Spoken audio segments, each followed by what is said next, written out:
কালো জিরা দিয়ে কাতলা মাছ রান্না করলাম। এই রেসিপিটার নাম হলো কালো জিরা কাতলা বা কাতলা কালো জিরা, যে যেভাবে বলে একই কথা।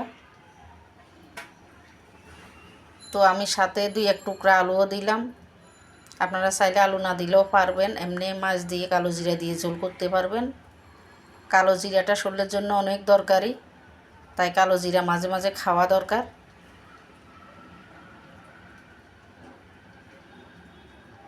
তো চলেন আপনাদের সাথে শেয়ার করি কিভাবে কালো জিরা কাতলা করলাম বা কাতলা কালো জিরা করলাম।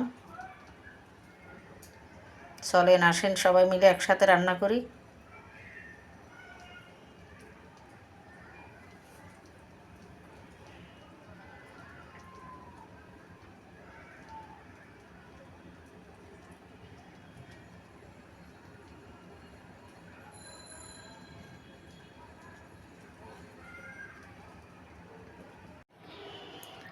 আলু কেটে সাথে সাথে জলে ভিজাতে হয়, না হলে আলু কালো হয়ে যায়।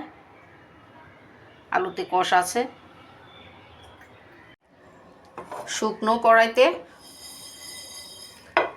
কালো জিরা টেলে নিচ্ছি, এগুলা টেলে গুঁড়া করে নিব।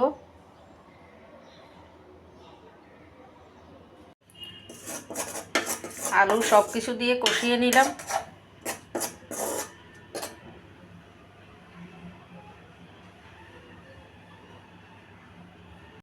এদিকে মাছ ভেজে নিলাম, লবণ হলুদ মরিচ দিয়ে ভালোভাবে মাছ ভেজে নিলাম। জল দিয়ে দিব এবার আলুতে।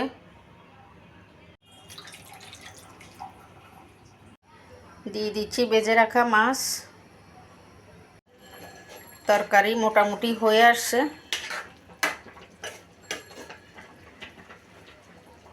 এই যে আলু একদম সিদ্ধ হয়ে গেছে।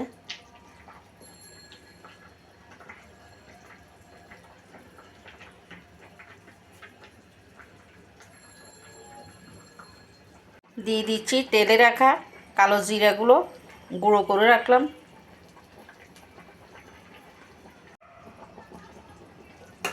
কালো জিরা দেওয়াতে তরকারির স্মেলটা অন্যরকম হয়ে গেছে। অসাধারণ একটা স্মেল হয়েছে।